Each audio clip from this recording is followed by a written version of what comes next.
ನಾವಿವತ್ತು ನೋಡ್ತಿರೋಂತ ಮೂವಿ ಎಂತದ್ದು ಅಂತಂದ್ರೆ ಇದ್ದಕ್ಕಿದ್ದಂಗೆನೆ ಒಂದು ದಿನ ಒಂದು ಪ್ರಜಾತಿಯ ಏಲಿಯನ್ಸ್ ಗಳು ಭೂಮಿ ಮೇಲೆ ಅಟ್ಯಾಕ್ ಮಾಡ್ಬಿಡ್ತವೆ. ಅವುಗಳು ಏನಕ್ಕೆ ಅಟ್ಯಾಕ್ ಮಾಡ್ದೋ, ಯಾವ್ದಕ್ಕೋಸ್ಕರ ಅಟ್ಯಾಕ್ ಮಾಡ್ದೋ ಅನ್ನೋದು ಯಾರಿಗೂ ಕೂಡ ಗೊತ್ತಿಲ್ಲ. ಇದಾದ್ಮೇಲೆ ಮನುಷ್ಯರು ಮಾಡುವಂತ ಕೆಲಸ ನಾವು ಯೋಚನೆ ಕೂಡ ಮಾಡೋದಕ್ಕಾಗೋದಿಲ್ಲ. ಅಂದಂಗೆ ಮೂವಿ ಹೆಸರು ಎಂಡರ್ಸ್ ಗೇಮ್ ಅಂತ. ಸರ್, ಈಗ ನಾವು ತುಂಬಾ ಟೈಮ್ ಅನ್ನ ವೇಸ್ಟ್ ಮಾಡದೆ ನಮ್ಮ ಮೇನ್ ಸ್ಟೋರಿ ಕಡೆಗೆ ಹೊರಟೋಗೋಣ. ಈ ಕತೆ ಶುರುವಾದಾಗ ನಮ್ಗೆ ತೋರಿಸ್ತಾರೆ ಫಾರ್ಮಿಕ್ ಅನ್ನೋ ಒಂದು ಏಲಿಯನ್ಸ್ ಗಳು ಭೂಮಿಯ ಮೇಲೆ ಅಟ್ಯಾಕ್ ಮಾಡಿಬಿಟ್ಟಿರ್ತವೆ ಭೂಮಿನ ತಮ್ಮ ವಶಕ್ಕೆ ತಗೊಳ್ಳೋದಕ್ಕೆ ಅಂತ. ಆದ್ರೆ ಒಂದಷ್ಟು ಸೋಲ್ಜರ್ಸ್ ಗಳು ಆ ಏಲಿಯನ್ ಸ್ಪೇಸ್ಶಿಪ್ ಅನ್ನ ನಾಶ ಮಾಡಿ ಭೂಮಿನ ಕಾಪಾಡಿದ್ರು. ನಂತರ ಸೀನ್ ಇಲ್ಲಿಂದ 50 ವರ್ಷಗಳ ಕಾಲ ಮುಂದಕ್ಕೆ ಶಿಫ್ಟ್ ಆಗುತ್ತೆ. ಇಲ್ಲಿ ನಮ್ಗೆ ಗೇಮ್ ಅನ್ನ ಆಡ್ತಿರುವಂತ ಒಬ್ಬ ಎಂಡರ್ ಅನ್ನೋ ಹುಡುಗನ ತೋರಿಸ್ತಾರೆ. ಇವನ್ ಜೊತೆ ಪಾರ್ಕರ್ ಅನ್ನೋ ಒಬ್ಬ ಹುಡುಗನು ಕೂಡ ಗೇಮ್ ಆಡ್ತಿರ್ತಾನೆ. ಆಕ್ಚುಲಿ ಹೇಳ್ಬೇಕು ಅಂತಂದ್ರೆ ಇದು 2195ನೇ ಇಸ್ವಿ. ಈಗ ಮನುಷ್ಯರು ಒಂದು ಗೇಮಿಂಗ್ ಪ್ರೋಗ್ರಾಮ್ ಅನ್ನ ನಡೆಸ್ತಿರ್ತಾರೆ. ಇದರಲ್ಲಿ ಮಕ್ಕಳಿಗೆ ವಾರ್ ಗೇಮ್ಸ್ ಅನ್ನ ಆಡಿಸಿ ತಯಾರು ಮಾಡಿಸ್ತಿರ್ತಾರೆ. ಏಲಿಯನ್ಸ್ ಗಳೇನಾದ್ರೂ ಮತ್ತೆ ಅಟ್ಯಾಕ್ ಮಾಡಿದಾಗ ಅವುಗಳ ಮೇಲೆ ಯುದ್ಧ ಮಾಡೋದಕ್ಕೆ ಅಂತ. ಎಂಡರ್ ಗೇಮ್ ಅನ್ನ ಗೆದ್ಬಿಡ್ತಾನೆ. ಆದ್ರಿಂದ ಪಾರ್ಕರ್ ಮತ್ತೊಂದ್ಸಲ ಗೇಮ್ ಅನ್ನ ಆಡುವಂತಾನೆ. ಆದ್ರೆ ಇವನ್ ಮಾತ್ರ ಇಲ್ಲ, ನಾನ್ ನಾಳೆ ಆಡ್ತೀನಿ ಅಂತ ಹೇಳ್ತಾನೆ. ಇದನ್ನೆಲ್ಲ ಒಂದು ರೂಮ್ ನಲ್ಲಿ ಕುಂತ್ಕೊಂಡು ಕರ್ನಲ್ ಆಗಿರುವಂತ ಗ್ರಾಫ್ ಹಾಗೆ ಮೇಜರ್ ಆಗಿರುವಂತ ಗ್ವೆನ್ ಕೂಡ ನೋಡ್ತಿರ್ತಾರೆ. ಹೀಗೆ ಇವನು ಹೊರಗಡೆ ಬಂದಾಗ ಮೈಕ್ ನಲ್ಲಿ ಅನೌನ್ಸ್ ಮಾಡ್ತಾರೆ ಎಂಡರ್ ಮೆಡಿಕಲ್ ಫೆಸಿಲಿಟಿ ರೂಮ್ ಗೆ ಹೋಗು ಅಂತ. ಇವನ್ಗೂ ಕೂಡ ಆ ರೂಮ್ ಗೆ ಬಂದಾಗ ಗೊತ್ತಾಗುತ್ತೆ ಇವನ ಕತ್ನಲ್ಲಿರುವಂತ ಡಿವೈಸ್ ಅನ್ನ ತೆಗೆಯೋದಕ್ಕೆ ಕರೆದಿದ್ದಾರೆ ಅಂತ. ಈ ಗೇಮಿಂಗ್ ಪ್ರೋಗ್ರಾಮ್ ನಲ್ಲಿರುವಂತ ಮಕ್ಕಳಿಗೆಲ್ಲರಿಗೂ ಈ ಡಿವೈಸ್ ಅನ್ನ ಹಾಕಿರ್ತಾರೆ. ಆದ್ರೆ ಆ ಡಿವೈಸ್ ಅನ್ನ ಇವನ ಕತ್ತಿಂದ ತೆಗೆದು ಬಿಡ್ತಾರೆ. ಆದ್ರಿಂದ ಇವನು ಅನ್ಕೋತಿರ್ತಾನೆ ನನ್ನನ್ನ ಈ ಗೇಮಿಂಗ್ ಪ್ರೋಗ್ರಾಮ್ ಇಂದ ತೆಗೆದು ಬಿಟ್ಟಿದ್ದಾರೆ ಅಂತ. ಅದೇ ಸಮಯಕ್ಕೆ ಪಾರ್ಕರ್ ಬಂದು ಎಂಡರ್ ನ ಒಂದು ರೂಮ್ ಗೆ ಎಳ್ಕೊಂಡ್ ಬರ್ತಾನೆ. ನನ್ನನ್ನೇ ಗೇಮ್ ನಲ್ಲಿ ಸೋಲಿಸ್ತೆ ಅಲ್ವಾ, ಬಾಯಿಗ ನಾವಿಬ್ರು ಹ್ಯಾಂಡ್ ಟು ಹ್ಯಾಂಡ್ ಫೈಟ್ ಮಾಡೋಣ ಅಂತ. ಇದರಿಂದ ಎಂಡರ್ ಪಾರ್ಕರ್ ಗೆ ಚೆನ್ನಾಗಿ ಹೊಡೆದಾಕ್ಬಿಡ್ತಾನೆ. ಅಲ್ಲಿದ್ದಂತ ಬೇರೆ ಮಕ್ಕಳು ಕೂಡ ಇವನನ್ನ ತಡೆಯೋದಕ್ ಬರೋದಿಲ್ಲ. ನಂತರ ಇವನು ಮನೆಗ್ ಬಂದು ಇವನ ಅಕ್ಕ ಆಗಿರುವಂತ ವ್ಯಾಲೆಂಟೀನಾಗೆ ಹೇಳ್ತಾ ಹೋಗ್ತಾನೆ, ನಾನು ಗೇಮ್ ನಲ್ಲಿ ಚೀಟಿಂಗ್ ಮಾಡಿದೆ ಅಂತ ಅವರು ನನ್ನನ್ನ ತೆಗ್ದಾಕಿದ್ದಾರೆ ಅನ್ಸುತ್ತೆ. ಆದ್ರೆ ನಾನು ಯಾವುದೇ ತರದ ಚೀಟಿಂಗ್ ಮಾಡಿಲ್ಲ ಅಂತ. ವ್ಯಾಲೆಂಟಿನಾ ಯಾವಾಗ್ಲೂ ಎಂಡರ್ಗೆ ತುಂಬಾನೇ ಸಪೋರ್ಟಿವ್ ಆಗಿರ್ತಾಳೆ. ಇಲ್ಲೇ ಎಂಡರ್ ನ ಅಣ್ಣ ಆಗಿರುವಂತ ಬರ್ನಾರ್ಡ್ ನು ಕೂಡ ನಮ್ಗೆ ತೋರಿಸ್ತಾರೆ. ಇವನಿಗೆ ಎಂಡರ್ ನ ಕಂಡ್ರೆ ಅಷ್ಟಾಗಿ ಇಷ್ಟ ಆಗೋದಿಲ್ಲ. ಯಾಕೆಂತಂದ್ರೆ ಇವನು ಗೇಮಿಂಗ್ ಪ್ರೋಗ್ರಾಮ್ ನಲ್ಲಿ ಫೇಲ್ ಆಗೋಗಿರ್ತಾನೆ. ಆದ್ರೆ ಎಂಡರ್ ಮಾತ್ರ ಇವನ್ಗಿಂತ ಜಾಸ್ತಿ ಚೆನ್ನಾಗಿ ಗೇಮ್ ಆಡ್ತಾನೆ, ಹಾಗೆ ತುಂಬಾ ಇಂಟೆಲಿಜೆಂಟ್ ಆಗಿದ್ದಾನೆ ಅಂತ. ನಂತರ ಎಂಡರ್ ತುಂಬಾ ಬೇಜಾರಾಗಿ ಕುಂತಿರ್ಬೇಕಾದ್ರೆ ಇವನ ತಂದೆ ಇವನಿಗೆ ಅರ್ಥ ಮಾಡಿಸ್ತಾರೆ, ಚಿಕ್ಕವನಿರ್ಬೇಕಾದ್ರೆ ನಾನು ಕೂಡ ಈ ಗೇಮಿಂಗ್ ಪ್ರೋಗ್ರಾಮ್ ನಲ್ಲಿ ಇದ್ದೆ. ಆಗಿನ ಕಾಲದಲ್ಲಿ ಅಷ್ಟೊಂದು ಕಾಂಪಿಟೇಷನ್ ಇಲ್ಲದೆ ಇದ್ರು ಕೂಡ ನನ್ನ ಕೈಲಿ ಗೆಲ್ಲೋದಕ್ ಆಗಿರ್ಲಿಲ್ಲ. ಈಗಿನ ಕಾಲದಲ್ಲಿ ಇಷ್ಟೊಂದು ಕಾಂಪಿಟೇಷನ್ ಇದ್ರೂ ಕೂಡ ನೀನು ಇಲ್ಲಿವರೆಗೂ ಬಂದಿದ್ಯಾ, ನಾನು ಅದನ್ನ ಅಪ್ರಿಶಿಯೇಟ್ ಮಾಡ್ತೀನಿ ಅಂತ. ಹೀಗೆ ಇವರು ಊಟ ಮಾಡ್ತಿರ್ಬೇಕಾದ್ರೆ ಒಂದು ಸ್ಕ್ರೀನ್ ಪಾಪ್ ಅಪ್ ಆಗುತ್ತೆ. ಆಗ ನಮ್ಗೆ ಗೊತ್ತಾಗುತ್ತೆ ಕರ್ನಲ್ ಆಗಿರುವಂತ ಗ್ರಾಫ್ ಹಾಗೆ ಮೇಜರ್ ಆಗಿರುವಂತ ಗ್ವೆನ್ ಇವರ ಮನೆಗ್ ಬಂದಿದ್ದಾರೆ ಅಂತ. ಆಕ್ಚುಲಿ ಎಂಡರ್ ಪಾರ್ಕರ್ ಗೆ ಹೊಡೆದ್ನಲ್ಲ, ಅವನು ಹೊಡೆಯೋ ರೀತಿ ಸಿಚುಯೇಷನ್ ನ ಕ್ರಿಯೇಟ್ ಮಾಡಿದ್ದೆ ಇವರಿಬ್ರು. ಯಾಕೆಂತಂದ್ರೆ ಇವರು ಎಂಡರ್ ನ ಟೆಸ್ಟ್ ಮಾಡ್ತಿರ್ತಾರೆ. ಈ ತರ ಪರಿಸ್ಥಿತಿ ಬಂದಾಗ ಇವನು ಯಾವ ತರ ಡಿಸಿಷನ್ ನ ಮಾಡ್ತಾನೆ ಅಂತ. ಈ ಟೆಸ್ಟ್ ನಲ್ಲಿ ಇವನು ಪಾಸ್ ಆಗೋಗಿರ್ತಾನೆ. ನಂತರ ಗ್ರಾಫ್ ಇವನಿಗೆ ಹೇಳ್ತಾನೆ, 50 ವರ್ಷಗಳ ಹಿಂದೆ ಏಲಿಯನ್ಸ್ ಗಳು ನಮ್ಮ ಮೇಲೆ ಅಟ್ಯಾಕ್ ಮಾಡಿದಾಗ ಮೇಜರ್ ರೆಕಮ್ ಅನ್ನೋ ಒಬ್ಬ ಸೋಲ್ಜರ್ ಏಲಿಯನ್ ಶಿಪ್ ನ ಮೇಲೆ ಅಟ್ಯಾಕ್ ಮಾಡಿ ನಮ್ಮ ಭೂಮಿನ ಕಾಪಾಡಿದ್ರು. ನನ್ಗನ್ಸೋ ಪ್ರಕಾರ ಈಗ ನಮ್ಮ ಭೂಮಿನ ಆ ಏಲಿಯನ್ಸ್ ಗಳಿಂದ ಕಾಪಾಡೋದು ನೀನೆ ಅಂತ. ಇವನು ಯಾಕೆ ಈ ರೀತಿ ಎಲ್ಲ ಮಾತಾಡ್ತಿದ್ದಾನೆ ಅಂತಂದ್ರೆ ಗ್ರಾಫ್ ಹಾಗೆ ಗ್ವೆನ್ ಇವನನ್ನ ಅಬ್ಸರ್ವ್ ಮಾಡಿರೋ ಪ್ರಕಾರ ಇವನು ತುಂಬಾನೇ ಇಂಟೆಲಿಜೆಂಟ್ ಆಗಿದ್ದಾನೆ. ನಂತರ ಇವನನ್ನ ಮತ್ತೆ ಪ್ರೋಗ್ರಾಮ್ ಗೆ ರೀಜಾಯಿನ್ ಮಾಡಿಸ್ಕೊಂಡು ಇಲ್ಲಿಂದ ಸ್ಪೇಸ್ ಶಿಪ್ ಇರುವಂತ ಒಂದು ಜಾಗಕ್ಕೆ ಕರ್ಕೊಂಡ್ ಬರ್ತಾರೆ. ಇವನು ಸ್ಪೇಸ್ ಶಿಪ್ ನ ಒಳಗಡೆ ಬರ್ತಿದ್ದಂಗೆ ನೋಡ್ತಾನೆ ಈಗಾಗ್ಲೇ ಅಲ್ಲಿ ತುಂಬಾ ಜನ ಮಕ್ಕಳು ಇರ್ತಾರೆ. ಇವನು ಕೂಡ ಅಲ್ಲೇ ಇದ್ದಂತ ಬೀನ್ ಅನ್ನೋ ಒಬ್ಬ ಹುಡುಗನ್ ಜೊತೆ ಫ್ರೆಂಡ್ಶಿಪ್ ಮಾಡ್ಕೋತಾನೆ. ನಂತರ ಈ ಸ್ಪೇಸ್ ಶಿಪ್ ಇಲ್ಲಿಂದ ಸ್ಪೇಸ್ ಗೆ ಟೇಕ್ ಆಫ್ ಆಗುತ್ತೆ. ರಾಕೆಟ್ ಮೇಲೆ ಬರ್ತಿದ್ದಂಗೆನೆ ಇಲ್ಲಿ ಝೀರೋ ಗ್ರಾವಿಟಿ ಆಗೋಗಿರುತ್ತೆ. ಆಗ ಅಲ್ಲಿಗೆ ಗ್ರಾಫ್ ಬಂದು ಎಲ್ಡರ್ ನ ಅಲ್ಲಿರುವಂತ ಮಕ್ಕಳಿಗೆಲ್ಲರಿಗೂ ಪರಿಚಯ ಮಾಡ್ಕೊಡ್ತಾ ಹೇಳ್ತಾನೆ, ಎಂಡರ್ ಇಲ್ಲಿರೋ ಎಲ್ಲಾ ಮಕ್ಕಳಿಗಿಂತನೂ ತುಂಬಾನೇ ಇಂಟೆಲಿಜೆಂಟ್ ಅಂತ. ನಂತರ ಇವರು ಸ್ಪೇಸ್ ನಲ್ಲಿರುವಂತ ಬ್ಯಾಟಲ್ ಸ್ಕೂಲ್ ಗೆ ಬರ್ತಾರೆ. ಇವ್ರಿಗೆ ಕೊಟ್ಟಿರುವಂತ ರೂಮ್ ಗೆ ಎಂಡರ್ ಬಂದಾಗ ಅಲ್ಲೇ ಇದ್ದಂತ ಡಿವೈಸ್ ಇವನನ್ನ ಸ್ಕ್ಯಾನ್ ಮಾಡಿ ಇವನಿಗೆ ಸೂಟ್ ಅನ್ನ ಹಾಗೆ ಇವನಿಗೆ ಬೇಕಾಗಿರುವಂತ ವಸ್ತುಗಳನ್ನ ಕೊಡುತ್ತೆ. ಅದೇ ಸಮಯಕ್ಕೆ ಸಾರ್ಜೆಂಟ್ ಜೇಮ್ಸ್ ಅನ್ನೋ ಒಬ್ಬ ವ್ಯಕ್ತಿ ಬಂದು ಎಲ್ಲರಿಗೂ ಹೇಳ್ತಾನೆ, ನಾನೇನ್ ಮೇಲೆ ನಿಮ್ಮನ್ನ ಟ್ರೈನ್ ಮಾಡೋದು, ನಿಮ್ಗೇನಾದ್ರೂ ಡೌಟ್ ಇತ್ತು ಅಂತಂದ್ರೆ ನನ್ನ ಕೇಳಿ ಸಾಲ್ವ್ ಮಾಡ್ಕೊಳ್ಳಿ, ಅದನ್ನ ಬಿಟ್ಟು ಇಲ್ಲಿ ಬೇರೆ ತರದ ಆಕ್ಟಿವಿಟಿಗಳು ನಡಿಬಾರ್ದು ಅಂತ. ನಂತರ 50 ವರ್ಷದ ಹಿಂದೆ ಕ್ಯಾಮ್ರಾದಲ್ಲಿ ರೆಕಾರ್ಡ್ ಆಗಿರುವಂತ ವಾರ್ ಫೋಟೇಜಸ್ ಗಳನ್ನ ಇವರಿಗೆ ತೋರಿಸ್ತಾ ಹೇಳ್ತಾರೆ, ಇಂತ ಒಂದು ಭಯಂಕರ ಯುದ್ಧದಲ್ಲಿ ಮೇಜರ್ ರೆಕಮ್ ಅನ್ನೋ ಒಬ್ರು ಸೋಲ್ಜರ್ ಇಂದ ನಾವು ಈ ಯುದ್ಧನ ಗೆದ್ವಿ ಅಂತ. ಆದ್ರೆ ಮೇಜರ್ ರೆಕಮ್ ಹೇಗೆ ಆ ಏಲಿಯನ್ಸ್ ಗಳನ್ನ ಸೋಲ್ಸಿದ್ರು ಅಂತ ಯಾರು ಕೂಡ ಇವರಿಗೆ ಹೇಳೋದಿಲ್ಲ. ನಂತರ ಇವರೆಲ್ಲರಿಗೂ ತುಂಬಾ ಸ್ಪೆಷಲ್ ಆಗಿರುವಂತಹ ಸೂಟ್ ಗಳನ್ನ ಹಾಕ್ಸಿ ಒಂದು ಜಾಗಕ್ಕೆ ಕರ್ಕೊಂಡ್ ಬರ್ತಾರೆ. ನಂತರ ಗ್ರಾಫ್ ಎಂಡರ್ ನ ಮುಂದೆ ಕರೆದು ಈ ಗೇಟ್ ನ ಒಳಗಡೆ ಹೋಗು ಅಂತ ಹೇಳ್ತಾನೆ. ಇವನು ಕೂಡ ಸರಿ ಅಂತ ಹೇಳಿ ಒಳಗಡೆ ಬಂದ ಹಾಗೆ ಇವನಿಗೆ ಗೊತ್ತಾಗುತ್ತೆ ಈ ಜಾಗದಲ್ಲಿ ಗ್ರಾವಿಟಿ ಇಲ್ಲ, ಝೀರೋ ಗ್ರಾವಿಟಿ ಅಂತ. ಎಲ್ಲಾ ಮಕ್ಕಳು ಕೂಡ ಗೇಟ್ ನ ಒಳಗಡೆ ಬಂದು ಎಂಜಾಯ್ ಮಾಡ್ತಿರ್ತಾರೆ. ಆಗ ಎಂಡರ್ ಸೂಟ್ ನ ಒಳಗಡೆ ಇರುವಂತ ಒಂದು ಗನ್ ಅನ್ನ ಗಮನಿಸ್ತಾನೆ. ಇದು ಏನಿರ್ಬೋದು ಅಂತ ಇವನು ಟೆಸ್ಟ್ ಮಾಡಿದಾಗ ಶೂಟ್ ಮಾಡಿದಂತ ಜಾಗದಲ್ಲಿ ಏನು ಎಫೆಕ್ಟ್ ಆಗೋದಿಲ್ಲ. ಅದಕ್ಕೆ ಇವನು ಫ್ರೆಂಡ್ ಮಾಡ್ಕೊಂಡಿರ್ತಾನಲ್ಲ ಬೀನ್ ಅಂತ. ಅವನು ಮತ್ತೆ ಇವನು ಇಬ್ರು ಕೂಡ ಒಬ್ರಿಗೊಬ್ರು ಶೂಟ್ ಮಾಡ್ಕೋತಾರೆ. ಆಗ ಇವ್ರಿಗೆ ಗೊತ್ತಾಗುತ್ತೆ ಶೂಟ್ ಮಾಡದಂತ ಜಾಗದಲ್ಲಿ ಇವರ ಬಾಡಿ ಫ್ರೀಸ್ ಆಗೋಗುತ್ತೆ ಅಂತ. ನಂತರ ಎಲ್ಲಾ ಮಕ್ಕಳನ್ನ ಒಂದು ಕಡೆ ಕರೆದು ಹೇಳ್ತಾರೆ, ಈ ಗೇಮ್ ನಲ್ಲಿ ನೀವು ಇದೇ ಸ್ಕೂಲ್ ನಲ್ಲಿರುವಂತ ಬೇರೆ ಬೇರೆ ಟೀಮ್ ಗಳ ಜೊತೆ ಕಾಂಪೀಟ್ ಮಾಡಬೇಕು ಅಂತ. ಆದ್ರಿಂದ ಸಾರ್ಜೆಂಟ್ ಆಗಿರುವಂತ ಜೇಮ್ಸ್ ಮುಂದೆ ಬರ್ತಾನೆ ಈ ಗೇಮ್ ನ ಬಗ್ಗೆ ಹೇಳ್ಕೊಡೋದಕ್ಕೆ ಅಂತ. ಈ ಗೇಮ್ ನಲ್ಲಿ 2 ಟೀಮ್ ನವರು ಕಾಂಪೀಟ್ ಮಾಡ್ತಾರೆ. ನಿಮ್ ಹತ್ರ ಇರುವಂತ ಗನ್ ಇಂದ ಆಪೋಸಿಟ್ ಟೀಮ್ ನವರಿಗೆ ಶೂಟ್ ಮಾಡಿದ್ರೆ ಅವರ ಬಾಡಿ ಫ್ರೀಸ್ ಆಗುತ್ತೆ. ಆದ್ರಿಂದ ನಿಮ್ಗೆ ಪಾಯಿಂಟ್ಸ್ ಗಳು ಕೂಡ ಸಿಗ್ತವೆ. ಆದ್ರೆ ನೀವು ಮಾತ್ರ ಆಪೋಸಿಟ್ ಟೀಮ್ ನವರು ಶೂಟ್ ಮಾಡೋದ್ರಿಂದ ತಪ್ಪಿಸ್ಕೊಂಡು ಆಪೋಸಿಟ್ ಟೀಮ್ ನ ಗೇಟ್ ನ ಒಳಗಡೆ ಹೋದ್ರೆ ನೀವು ಮ್ಯಾಚ್ ಅನ್ನ ಗೆಲ್ತೀರಾ ಅಂತ. ಹಾಗೆ ಅವರ ಬಾಡಿ ಸ್ಟ್ರಾಂಗ್ ಆಗಿರ್ಲಿ ಅಂತ ಟ್ರೈನಿಂಗ್ ಕೊಡ್ತಾ ಹೋಗ್ತಾರೆ. ಆದ್ರೆ ಟ್ರೈನಿಂಗ್ ನಲ್ಲಿ ಎಂಡರ್ ತುಂಬಾನೇ ಅಗ್ರೆಸಿವ್ ಆಗಿರ್ತಾನೆ. ಇದರಿಂದ ಯಾರು ಕೂಡ ಇವನ್ ಜೊತೆ ಬೆರೆಯೋದಕ್ಕೆ ಇಷ್ಟ ಪಡೋದಿಲ್ಲ. ನಂತರ ಗ್ರಾಫ್ ಬಂದು ಎಲ್ಲರಿಗೂ ಹೇಳ್ತಿರ್ತಾನೆ, ನೀವು ಟ್ರೈನಿಂಗ್ ಮಾಡ್ಬೇಕಾದ್ರೆ ತುಂಬಾನೇ ಅಲರ್ಟ್ ಆಗಿರ್ಬೇಕು ಅಂತ. ಆಗ ಎಂಡರ್ ಕೇಳ್ತಾನೆ, ನೀವು ಭೂಮಿಯಿಂದ ಕನೆಕ್ಷನ್ ನ ಕಟ್ ಮಾಡಿದೀರಾ ಅಂತ. ಹೌದು, ಯಾಕೆಂತಂದ್ರೆ ನೀವು ನಿಮ್ಮ ಫ್ಯಾಮಿಲಿ ಜೊತೆ ಕಾಂಟ್ಯಾಕ್ಟ್ ಮಾಡಿದ್ರೆ ನಿಮ್ಮ ಗಮನ ಟ್ರೈನಿಂಗ್ ಇಂದ ಹೊಟ್ಟೋಗುತ್ತೆ ಅಂತ ಹೇಳಿ ಗ್ರಾಫ್ ಅಲ್ಲಿಂದ ಹೊಟ್ಟೋಗ್ತಾನೆ. ಆಗ ಸಾರ್ಜೆಂಟ್ ಜೇಮ್ಸ್ ಸೀನಿಯರ್ಸ್ ಗಳ ಮುಂದೆ ಎದುರು ಮಾತಾಡಿದಕ್ಕೆ ಪನಿಷ್ಮೆಂಟ್ ಕೊಡ್ತಾರೆ. ಹಾಗೆ ಹೇಳ್ತಾನೆ, ನೀನ್ ಹೀಗೆ ಮಾತಾಡ್ತಿದ್ರೆ ಸ್ಕೂಲ್ ನ ಕಮಾಂಡರ್ ಯಾವತ್ತೂ ಆಗೋದಕ್ಕಾಗೋದಿಲ್ಲ ಅಂತ. ಅದಕ್ಕೆ ಇವನು ಕೂಡ ಹೇಳ್ತಾನೆ, ಇಲ್ಲ ನಾನು ಕಮಾಂಡರ್ ಆಗ್ತೀನಿ, ನೀವೇ ನನ್ಗೆ ಸೆಲ್ಯೂಟ್ ಮಾಡ್ತೀರಾ ಅಂತ. ಅದಕ್ಕೆ ಇನ್ನು ಕೂಡ ಎಕ್ಸ್ಟ್ರಾ ಪುಷ್ ಅಪ್ಸ್ ಮಾಡೋದಕ್ಕೆ ಹೇಳ್ತಾನೆ. ನಂತರ ಇವರೆಲ್ಲರಿಗೂ ಏಲಿಯನ್ಸ್ ಗಳು ಯಾವ ರೀತಿ ಅಟ್ಯಾಕ್ ಮಾಡ್ತವೆ ಅಂತ ಹೇಳ್ಕೊಡ್ತಿರ್ಬೇಕಾದ್ರೆ ಪೀಟರ್ ಅನ್ನೋ ಒಬ್ಬ ಹುಡುಗ ಅಲೈ ಅನ್ನೋ ಒಬ್ಬ ಹುಡುಗನ್ ಮೇಲೆ ಫನ್ನಿ ಕಮೆಂಟ್ಸ್ ಗಳನ್ನ ಮಾಡ್ತಿರ್ತಾನೆ. ಅದಕ್ಕೆ ಎಂಡರ್ ಆ ಹುಡುಗನ್ ಪರವಾಗಿ ಪೀಟರ್ ನ ಮೇಲೆ ಫನ್ನಿ ಕಮೆಂಟ್ ಮಾಡ್ತಾನೆ. ಇದರಿಂದ ಇವನು ಎಲ್ಲರಿಗೂ ಒಳ್ಳೆ ಹುಡುಗ ಅಂತ ಅನ್ಸಿ ಅಲೈ ಇವನ್ ಜೊತೆ ಬಂದು ಸೇರ್ಕೋತಿದ್ದಂಗೆನೆ ಪೀಟರ್ ನ ಜೊತೆ ಇದ್ದಂತ ಎಲ್ಲಾ ಫ್ರೆಂಡ್ಸ್ ಗಳು ಬಂದು ಎಂಡರ್ ನ ಜೊತೆ ಸೇರ್ಕೋತಾರೆ. ಹೀಗೆ ಇವನು ಇವನ ಕಂಪ್ಯೂಟರ್ ನ ನೋಡ್ತಿರ್ಬೇಕಾದ್ರೆ ಒಂದು ಮೈಂಡ್ ಗೇಮ್ ಇವನಿಗೆ ಸಿಗುತ್ತೆ. ಇದರಲ್ಲಿ ಇವನ ಕ್ಯಾರೆಕ್ಟರ್ ಒಂದು ಇಲಿ. ಆಗ ಅಲ್ಲಿಗೆ ಒಬ್ಬ ವ್ಯಕ್ತಿ ಬಂದು ಇಲಿಗೆ ಹೇಳ್ತಾನೆ, ಒಂದು ಲೋಟದಲ್ಲಿ ಆಸಿಡ್ ಇದೆ, ಮತ್ತೊಂದ್ರಲ್ಲಿ ಇಲ್ಲ, ಸರಿಯಾಗಿರುವಂತ ಲೋಟನ ಚೂಸ್ ಮಾಡಿ ನಿನ್ನ ಪ್ರಾಣನ ಉಳಿಸ್ಕೊ ಅಂತ. ಇವನು ಕೂಡ ಒಂದು ಲೋಟನ ಚೂಸ್ ಮಾಡ್ತಾನೆ. ಆದ್ರೆ ಅದು ಆಸಿಡ್ ನ ಲೋಟ ಆಗಿರುತ್ತೆ. ಇವನು ಈ ಮೈಂಡ್ ಗೇಮ್ ಮಾಡ್ತಿರೋದನ್ನ ಇವರಿಬ್ರು ಕೂಡ ನೋಡ್ತಿರ್ತಾರೆ. ಇವನು ಯಾವುದೇ ಲೋಟನ ಚೂಸ್ ಮಾಡಿದ್ರು ಕೂಡ ಅದರಲ್ಲಿ ಆಸಿಡ್ ಇರುತ್ತೆ. ಅದಕ್ಕೆ ಇವನು ಮುಂದಿನ ಸಲ ಲೋಟನ ಚೂಸ್ ಮಾಡೋದಿಲ್ಲ. ರೂಲ್ಸ್ ಅನ್ನ ಹೇಳ್ತಿರುವಂತ ವ್ಯಕ್ತಿನೇ ಸಾಯಿಸ್ಬಿಡ್ತಾನೆ. ಯಾಕೆಂತಂದ್ರೆ ಇವನ ಪ್ರಕಾರ ರೂಲ್ಸ್ ಗಳನ್ನ ಫಾಲೋ ಮಾಡೋದಕ್ಕೆ ಹೋದ್ರೆ ಸತ್ಯ ಸಾಯ್ತಿವಿ, ಅದ್ರ ಬದಲು ನಾವು ವೈಲೆನ್ಸ್ ಅನ್ನ ಚೂಸ್ ಮಾಡಿದ್ರೆ ಗೆಲ್ತೀವಿ ಅಂತ. ಇವನ ಈ ಬುದ್ಧಿವಂತಿಕೆನ ನೋಡಿ ಗ್ರಾಫ್ ಆಗಿ ಗ್ವೆನ್ ಇವನನ್ನ ಸೀನಿಯರ್ ಟೀಮ್ ಗೆ ಪ್ರಮೋಟ್ ಮಾಡ್ತಾರೆ. ಆದ್ರಿಂದ ಇವನಿಗೆ ಫ್ರೆಂಡ್ ಆಗಿರುವಂತ ಅಲೈ ಆಲ್ ದ ಬೆಸ್ಟ್ ಹೇಳಿ ಕಳಿಸ್ತಾನೆ. ನಂತರ ಇವನು ನೆಕ್ಸ್ಟ್ ಫ್ಲೋರ್ ಗೆ ಬಂದಾಗ ಅಲ್ಲೊಂದು ಟೀಮ್ ಇರುತ್ತೆ. ಈ ಟೀಮ್ ನ ಹೆಸರು ಸಲಮೆಂಡರ್ ಟೀಮ್ ಅಂತ. ಇಲ್ಲೇ ಅವನಿಗೆ ಪೆಟ್ರಾ ಅನ್ನೋ ಒಬ್ಳು ಹುಡುಗಿ ಪರಿಚಯ ಆಗ್ತಾಳೆ. ಆಕ್ಚುಲಿ ಎಂಡರ್ ನ ಇದೇ ಟೀಮ್ ಗೆ ಪ್ರಮೋಟ್ ಮಾಡಿರೋದು. ಅದೇ ಸಮಯಕ್ಕೆ ಈ ಟೀಮ್ ನ ಕಮಾಂಡರ್ ಬರ್ತಾನೆ. ಇವನ ಹೆಸರು ಬ್ರಾನ್ಸ್ ಅಂತ. ಎಂಡರ್ ಈ ಟೀಮ್ ಗೆ ಬಂದಿರೋದು ಇವನಿಗಂತೂ ಸ್ವಲ್ಪನೂ ಕೂಡ ಇಷ್ಟ ಇರೋದಿಲ್ಲ. ಆದ್ರಿಂದ ನನ್ನ ಟೀಮ್ ಇಂದ ಸ್ವಲ್ಪ ದೂರನೇ ಇರು ಅಂತ ಹೇಳ್ತಿರ್ತಾನೆ. ನಂತರ ಇವನ ಹತ್ರ ಪೆಟ್ರಾ ಬಂದು ಹೇಳ್ತಾಳೆ, ಬ್ರಾನ್ಸ್ ಗೆ ತುಂಬಾನೇ ಭಯ ಇದೆ, ಟೀಮ್ ನಲ್ಲಿ ನೀನ್ ಚೆನ್ನಾಗಿ ಪರ್ಫಾರ್ಮ್ ಮಾಡ್ಬಿಟ್ಟು ಕಮಾಂಡರ್ ಆಗ್ಬಿಟ್ರೆ ಅಂತ. ಅವನ್ ಬಗ್ಗೆ ನೀನ್ ಜಾಸ್ತಿ ತಲೆ ಕೆಡ್ಸ್ಕೊಳ್ಳೋದಕ್ ಹೋಗ್ಬೇಡ, ನಿನಗೆ ಬೇಕು ಅಂತಂದ್ರೆ ಫ್ರೀ ಟೈಮ್ ನಲ್ಲಿ ನಾನ್ ನಿನ್ಗೆ ಗೇಮ್ ನ ಬಗ್ಗೆ ಹೇಳ್ಕೊಡ್ತೀನಿ ಅಂತ.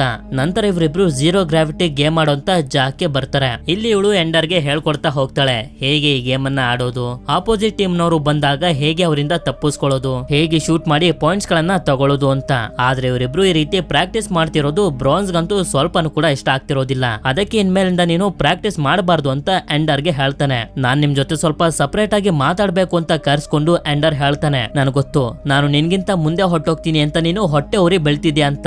ನಾನು ಆ ರೀತಿ ಏನು ಮಾಡೋದಿಲ್ಲ. ನಿಮ್ ಟೀಮ್ ನಲ್ಲಿ ನನ್ಗೆ ಗೇಮ್ ನ ಬಗ್ಗೆ ಕಲ್ತ್ಕೊಳ್ಳೋದಕ್ಕೆ ಅವಕಾಶ ಮಾಡ್ಕೊಡು, ಕಲ್ತ್ಕೊಂಡ್ಮೇಲೆ ನಾನೇ ನಿಮ್ ಟೀಮ್ ಅನ್ನ ಬಿಟ್ಟು ಹೊಟ್ಟೋಗ್ತೀನಿ ಅಂತ.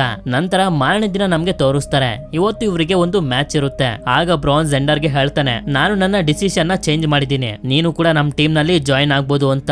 ನಂತರ ಇವರೆಲ್ಲರೂ ತುಂಬಾ ಸ್ಪೆಷಲ್ ಆಗಿರುವಂತ ಸೂಟ್ ಗಳನ್ನ ಹಾಕೊಂಡು ಝೀರೋ ಗ್ರಾವಿಟಿ ಇರುವಂತ ಜಾಗಕ್ಕೆ ಬರ್ತಾರೆ. ಗೇಮ್ ನಲ್ಲಿ ಎಲ್ಲರೂ ಏನೇನ್ ಮಾಡ್ಬೇಕು ಅಂತ ಬ್ರಾನ್ಸ್ ಹೇಳ್ತಾನೆ. ಆದ್ರೆ ಎಂಡರ್ಗ್ ಮಾತ್ರ ಇಲ್ಲೇ ಗೇಟ್ ನ ಹೊರಗಡೆ ಇರು ಅಂತ ಹೇಳಿ ಎಲ್ಲರೂ ಗೇಮ್ ನ ಒಳಗಡೆ ಎಂಟರ್ ಆಗ್ತಾರೆ. ಆದ್ರೆ ಬ್ರಾನ್ಸ್ ಕ್ಯಾಪ್ಟನ್ಶಿಪ್ ಅನ್ನ ಸರಿಯಾಗಿ ಮಾಡದಿರೋದ್ರಿಂದ ಇವರ ಟೀಮ್ ಸೋಲ್ತಿರುತ್ತೆ. ಆದ್ರಿಂದ ಎಂಡರ್ ಗೇಮ್ ನ ಒಳಗಡೆ ಎಂಟರ್ ಆಗಿ ಒಂದು ಸ್ಟ್ರಾಟಜಿನ ಯೂಸ್ ಮಾಡಿ ಆಪೋಸಿಟ್ ಟೀಮ್ ನವರಿಗೆ ಶೂಟ್ ಮಾಡ್ತಾ ಅವರನ್ನ ಫ್ರೀಸ್ ಮಾಡ್ತಾ ಹೋಗ್ತಿರ್ತಾನೆ. ಇವನ ಈ ಸ್ಟ್ರಾಟಜಿ ನೋಡಿ ಗ್ರಾಫ್ ತುಂಬಾನೇ ಸಂತೋಷ ಪಡ್ತಾನೆ. ಇದರಿಂದ ಸಲಮೆಂಡರ್ ಟೀಮ್ ವಿನ್ ಆಗುತ್ತೆ. ಟೀಮ್ ನವರೆಲ್ಲರೂ ತುಂಬಾ ಸಂತೋಷವಾಗಿ ಇದ್ರು ಕೂಡ ಬ್ರಾನ್ಸ್ ಮಾತ್ರ ಇದು ಸ್ವಲ್ಪನೂ ಕೂಡ ಇಷ್ಟ ಆಗ್ತಿರೋದಿಲ್ಲ.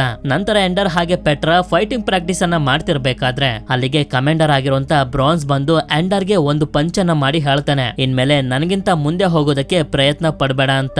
ನಂತರ ಇವನು ಮತ್ತೊಂದ್ಸಲ ಮೈಂಡ್ ಗೇಮ್ ಮಾಡೋದಕ್ಕೆ ಶುರು ಮಾಡ್ತಾನೆ. ಈಗ ಇವನು ಗೇಮ್ ನಲ್ಲಿ ಆ ವ್ಯಕ್ತಿನ ಸಾಯಿಸಿರೋದ್ರಿಂದ ಕ್ಯಾರೆಕ್ಟರ್ ಆಗಿರುವಂತ ಇಲ್ಲಿ ಅಲ್ಲಿಂದ ಮುಂದೆ ಹೋಗ್ತಿರುತ್ತೆ. ಅದೇ ಸಮಯಕ್ಕೆ ಫಾರ್ಮಿಕ್ ಏಲಿಯನ್ ನ ಚಿತ್ರ ಮೂಡುತ್ತೆ. ಹೀಗೆ ಇವನು ಇದನ್ನ ನೋಡ್ತಿರ್ಬೇಕಾದ್ರೆ ನೋಡ್ತಾ ನೋಡ್ತಿದ್ದಂಗೆನೆ ಆ ಫಾರ್ಮಿಕ್ ಏಲಿಯನ್ ಎಂಡರ್ ನ ಅಕ್ಕ ಆಗಿರುವಂತ ವ್ಯಾಲೆಂಟಿನಾ ಆಗಿ ಬದಲಾಗುತ್ತೆ. ನಂತರ ವ್ಯಾಲೆಂಟಿನಾ ಅಲ್ಲೇ ಮುರಿದೋಗಿರುವಂತ ಒಂದು ಅರಮನೆಯ ಒಳಗಡೆ ಹೋಗ್ತಾಳೆ. ಅವಳನ್ನ ಫಾಲೋ ಮಾಡ್ಕೊಂಡು ಇವನು ಕೂಡ ಅಲ್ಲಿಗೆ ಹೋಗ್ತಿರ್ಬೇಕಾದ್ರೆ ಇಲ್ಲಿ ಆಗಿದ್ದಂತ ಕ್ಯಾರೆಕ್ಟರ್ ಎಂಡರ್ ಆಗಿ ಚೇಂಜ್ ಆಗುತ್ತೆ. ಹೀಗೆ ಇವನು ಆ ಅರಮನೆಯ ಒಳಗಡೆ ಮುಂದೆ ಬರ್ತಿರ್ಬೇಕಾದ್ರೆ ಒಂದು ದೊಡ್ಡ ಹಾವು ಇವನ ಮೇಲೆ ಅಟ್ಯಾಕ್ ಮಾಡುತ್ತೆ. ಇವನ ಪ್ರಾಣನ ಕಾಪಾಡ್ಕೊಳಕ್ಕೆ ಇವನು ಅದನ್ನ ಸಾಯಿಸಿದಾಗ ನೋಡ್ತಾನೆ ಅಲ್ಲೇ ಇವನ ಅಣ್ಣ ಬರ್ನಾರ್ಡ್ ಕೂಡ ಇರ್ತಾನೆ. ಇದನ್ನೆಲ್ಲ ನೋಡಿ ಇವನ್ಗಂತೂ ತುಂಬಾನೇ ಭಯ ಆಗೋಗಿರುತ್ತೆ.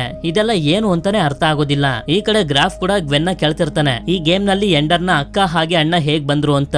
ಆಗ ಗ್ವೆನ್ ಹೇಳ್ತಿರ್ತಾಳೆ, ಎಂಡರ್ ನ ಮೈಂಡ್ ಜೊತೆಗೆ ಈ ಗೇಮ್ ಕನೆಕ್ಟ್ ಆಗಿದೆ ಅಂತ. ಇದು ಎಂಡರ್ ನ ಬ್ರೈನ್ ಮೇಲೆ ಕೆಟ್ಟದಾಗಿ ಪರಿಣಾಮ ಬೀರ್ಬೋದು ಅಂತ ಆ ಗೇಮ್ ನ ಎರೇಸ್ ಮಾಡೋದಕ್ಕೆ ಗ್ವೆನ್ ಗೆ ಹೇಳ್ತಾನೆ. ಅದೇ ಸಮಯಕ್ಕೆ ಅವನಿಗೆ ಗೊತ್ತಾಗೋಗುತ್ತೆ ಫಾರ್ಮಿಕ್ ಏಲಿಯನ್ಸ್ ಗಳು ಚಂದ್ರನ ಹತ್ರ ಬರ್ತಿದಾವೆ ಅಂತ.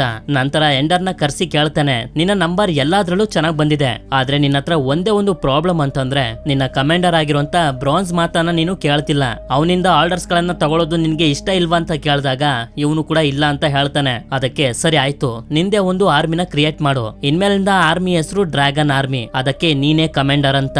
ಈಗ ಇವನು ಕಮಾಂಡರ್ ಆಗಿರೋದ್ರಿಂದ ಹೊಸ ರೂಮ್ ಅನ್ನ ತೋರ್ಸೋದಕ್ಕೆ ಸಾರ್ಜೆಂಟ್ ಜೇಮ್ಸ್ ಬರ್ತಾನೆ. ನಾನು ಕಮಾಂಡರ್ ಆಗಿ ಆಗ್ತೀನಿ ಅಂತ ಆಗ್ಲೇ ಇವನು ಹೇಳಿದ್ನಲ್ಲ, ಆದ್ರಿಂದ ತುಂಬಾ ಪ್ರೌಡ್ ಆಗಿ ಸಾರ್ಜೆಂಟ್ ಜೇಮ್ಸ್ ಕೂಡ ಇವನಿಗೆ ಸಲ್ಯೂಟ್ ಮಾಡ್ತಾನೆ. ನಂತರ ಇವನ ಡ್ರ್ಯಾಗನ್ ಆರ್ಮಿಯ ಸೋಲ್ಜರ್ಸ್ ಗಳನ್ನ ಗ್ರಾಫ್ ಕಳಿಸಿರ್ತಾನೆ. ಇದರಲ್ಲಿ ತುಂಬಾ ಜನ ಎಂಡರ್ಸ್ ನ ಫ್ರೆಂಡ್ಸ್ ಗಳೇ ಇರ್ತಾರೆ. ಎಂಡರ್ ಅವರೆಲ್ಲರಿಗೂ ಹೇಳ್ತಾನೆ, ನಾನು ಬೇರೆ ಟೀಮ್ ಗಳ ಕಮಾಂಡರ್ ತರ ಅಲ್ಲ, ಗೇಮ್ ಅನ್ನ ಗೆಲ್ಲೋದಕ್ಕೆ ನಿಮ್ಮ ಹತ್ರ ಒಳ್ಳೊಳ್ಳೆ ಐಡಿಯಾಗಳು ಇದಾವೆ ಅಂತಂದ್ರೆ ಅದನ್ನ ಕೇಳೋದಕ್ಕೆ ನಾನು ಇಷ್ಟಪಡ್ತೀನಿ ಅಂತ. ಈ ಕಡೆ ಸೀನ್ ಗ್ವೇನ್ ಹಾಗೆ ಗ್ರಾಫ್ ನ ಕಡೆಗೆ ಶಿಫ್ಟ್ ಆದಾಗ ನಮ್ಗೆ ಗೊತ್ತಾಗುತ್ತೆ ಇವರೆಲ್ಲ ಏನಕ್ಕೋ ಪ್ಲಾನ್ ಅನ್ನ ಮಾಡ್ಕೋತಿದ್ದಾರೆ ಅಂತ.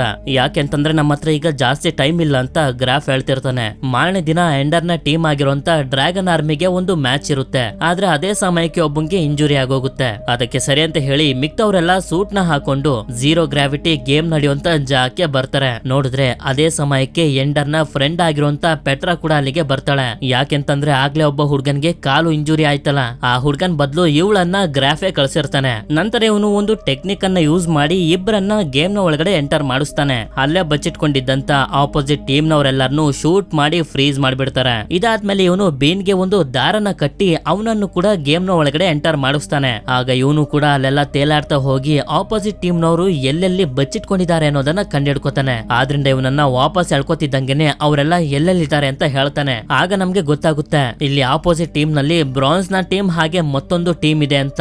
ಅಂದ್ರೆ ಎರಡು ಟೀಮ್ ನ ಜೊತೆ ಎಂಡರ್ ನ ಟೀಮ್ ಫೈಟ್ ಮಾಡ್ತಿದೆ ಅಂತ. ನಂತರ ಎಂಡರ್ ನ ಟೀಮ್ ನಲ್ಲಿರೋರೆಲ್ಲ ಒಂದು ದೊಡ್ಡ ಗ್ರೂಪ್ ಆಗಿ ಅಲ್ಲಿಂದ ಹೊರಗಡೆ ಬರ್ತಾರೆ. ಆಪೋಸಿಟ್ ಟೀಮ್ ನವರು ಇವರಿಗೆ ಶೂಟ್ ಮಾಡಿ ಫ್ರೀಸ್ ಮಾಡ್ತಿದ್ರು ಕೂಡ ಇವರು ಯಾವ್ದಕ್ಕೂ ಕೂಡ ಜಗ್ಗಾರ್ದೆ ಆಪೋಸಿಟ್ ಟೀಮ್ ನ ಗೇಟ್ ನ ಒಳಗಡೆ ಬಂದು ತಲುಪ್ತಾರೆ. ಇದರಿಂದ ಎಂಡರ್ ನ ಡ್ರ್ಯಾಗನ್ ಆರ್ಮಿ ಮ್ಯಾಚ್ ನಲ್ಲಿ ಗೆಲ್ಲುತ್ತೆ. ಇದರಿಂದ ಗ್ರಾಫ್ ಹಾಗೆ ಗ್ವೆನ್ ಕೂಡ ತುಂಬಾನೇ ಸಂತೋಷ ಪಡ್ತಾರೆ. ಹೀಗೆ ಎಂಡರ್ ಸ್ನಾನ ಮಾಡ್ತಿರ್ಬೇಕಾದ್ರೆ ಅದೇ ಸಮಯಕ್ಕೆ ಅಲ್ಲಿಗೆ ಬ್ರಾನ್ಸ್ ಬರ್ತಾನೆ. ಯಾಕೆಂತಂದ್ರೆ ಇವನ ಟೀಮ್ ಮೇಲೆ ಎಂಡರ್ ನ ಟೀಮ್ ಗೆದ್ದಿರೋದು ಇವನಿಗೆ ಸ್ವಲ್ಪನೂ ಕೂಡ ಇಷ್ಟ ಆಗ್ತಿರೋದಿಲ್ಲ. ಯಾವಾಗ್ಲೂ ನಾನೇ ಫಸ್ಟ್ ಇರ್ಬೇಕು ಅಂತ ಇವನು ಬಯಸ್ತಿರ್ತಾನೆ. ಅದಕ್ಕೆ ಇವನು ಎಂಡರ್ ನ ಮೇಲೆ ಅಟ್ಯಾಕ್ ಮಾಡೋದಕ್ಕೆ ಬಂದಾಗ ಎಂಡರ್ ಇವನನ್ನ ತಳ್ಬಿಡ್ತಾನೆ. ಇದರಿಂದ ಇವನಿಗೆ ತಲೆಗೆ ಏಟ್ ಬಿದ್ದು ಕೋಮಾಗೆ ಹೊಟ್ಟೋಗ್ತಾನೆ. ಆಗ ಗ್ವೇನ್ ಅಲ್ಲಿಗೆ ಬಂದು ತುಂಬಾ ಬೇಜಾರಿಂದ ಏನು ಹೇಳೋದಕ್ಕೆ ಪ್ರಯತ್ನ ಪಡ್ತಾಳೆ. ಆದ್ರೆ ಗ್ರಾಫ್ ಮಾತ್ರ ಅದನ್ನೇ ಹೇಳೋದಕ್ಕೆ ಅವಕಾಶ ಮಾಡ್ಕೊಡೋದಿಲ್ಲ. ಇವಳನ್ನ ಅಲ್ಲಿಂದ ಕಳಿಸ್ಬಿಡ್ತಾನೆ. ಆಗ ಎಂಡರ್ ಅವನನ್ನ ಕೇಳ್ತಾನೆ, ಬ್ರಾನ್ಸ್ ಇನ್ನ ಬದುಕೋದಿಲ್ಲ ಅಲ್ವಾ ಅಂತ. ಇಲ್ಲ, ಅವನು ಹುಷಾರಾಗ್ಲಿ ಅಂತ ಮನೆ ಕಳಿಸ್ತಿದೀವಿ ಅಂತ ಹೇಳ್ತಾನೆ. ಆದ್ರೆ ಎಂಡರ್ಗ್ ಮಾತ್ರ ಇದೆಲ್ಲದ್ರಿಂದ ತುಂಬಾ ಬೇಜಾರಾಗೋಗಿರುತ್ತೆ. ಅದಕ್ಕೆ ಡಿಸೈಡ್ ಮಾಡಿರ್ತಾನೆ, ಇನ್ಮೇಲಿಂದ ನಾನು ಇಲ್ಲಿ ಇರಬಾರ್ದು, ಈ ವಾರ್ ನಲ್ಲಿ ಪಾರ್ಟಿಸಿಪೇಟ್ ಮಾಡಬಾರ್ದು ಅಂತ.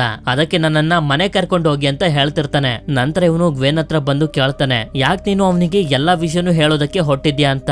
ಆಗ ಇವಳು ಹೇಳ್ತಾಳೆ, ಈ ತರ ಚಿಕ್ಕ ಮಕ್ಕಳಿಂದ ಕೆಲಸ ಮಾಡಿಸ್ಕೊಳ್ತಿರೋದು ನನಗೆ ಇಷ್ಟ ಆಗ್ತಿಲ್ಲ, ಪ್ಲೀಸ್ ಎಲ್ಲರಿಗೂ ಎಲ್ಲಾ ವಿಷಯನೂ ಹೇಳ್ಬಿಡೋಣ ಅಂತ. ಆದ್ರೆ ಗ್ರಾಫ್ ಮಾತ್ರ ಅದಕ್ಕೆ ಒಪ್ಕೊಳ್ಳೋದಿಲ್ಲ. ಗ್ವೆನ್ನೆ ಕೆಲಸದಿಂದ ತೆಗೆದಾಕ್ಬಿಡ್ತಾನೆ. ಈ ಕಡೆ ಭೂಮಿಲಿ ವ್ಯಾಲೆಂಟಿನಾ ಮನೆಗ್ ಬಂದಾಗ ಅಲ್ಲೊಂದು ಕಾರ್ ನಿಂತಿರುತ್ತೆ. ಮನೆ ಒಳಗಡೆ ಬಂದು ನೋಡಿದ್ರೆ ಅಲ್ಲಿ ಗ್ರಾಫ್ ಬಂದಿರ್ತಾನೆ. ನಂತರ ಇವನು ಅವಳನ್ನ ಎಂಡರ್ ಹತ್ರ ಕರ್ಕೊಂಡು ಹೋಗ್ತಿರ್ಬೇಕಾದ್ರೆ ಹೇಳ್ತಾನೆ, ಈಗ ಈ ಪ್ರಪಂಚದ ಭವಿಷ್ಯ ನಿನ್ನ ತಮ್ಮನ್ ಕೈಲಿದೆ, ಅವನಿಗೆ ಅರ್ಥ ಮಾಡಿಸಿ ಹೇಳು ಈ ಯುದ್ಧದಲ್ಲಿ ಪಾರ್ಟಿಸಿಪೇಟ್ ಮಾಡೋದಕ್ಕೆ ಅಂತ. ಎಂಡರ್ ಹಾಗೆ ವ್ಯಾಲೆಂಟಿನಾ ಒಬ್ರನ್ನ ಒಬ್ರು ನೋಡಿ ತುಂಬಾನೇ ಸಂತೋಷ ಪಡ್ತಾರೆ. ಹಾಗೆ ಅವಳು ಎಂಡರ್ಸ್ಗೆ ಹೇಳಿ ಅರ್ಥ ಮಾಡಿಸ್ತಾಳೆ, ಈ ಪ್ರಪಂಚನ ಕಾಪಾಡುವಂತ ಅವಕಾಶ ನಿನ್ನ ಹತ್ರ ಇದೆ, ಅದನ್ನ ಬಿಟ್ಕೊಡ್ಬೇಡ ಅಂತ. ಇವನು ಕೂಡ ವ್ಯಾಲೆಂಟಿನ ಮಾತಿಗೆ ಮರ್ಯಾದೆ ಕೊಟ್ಟು ಸರಿ ಅಂತ ಹೇಳಿ ಒಪ್ಕೋತಾನೆ. ನಂತರ ಸ್ಪೇಸ್ ಶಿಪ್ ಟೇಕ್ ಆಫ್ ಆಗುತ್ತೆ. ಹೀಗೆ ಇವನು ಹೋಗ್ತಿರ್ಬೇಕಾದ್ರೆ ಗ್ರಾಫ್ ಗೆ ಹೇಳ್ತಾನೆ, ಇನ್ಮೇಲಿಂದ ನಾನು ನನ್ನ ಫ್ಯಾಮಿಲಿ ಜೊತೆ ಕಾಂಟ್ಯಾಕ್ಟ್ ನಲ್ಲಿ ಇರ್ತೀನಿ, ನೀವು ಕಾಂಟ್ಯಾಕ್ಟ್ ಅನ್ನ ಕಟ್ ಮಾಡಬಾರ್ದು ಅಂತ.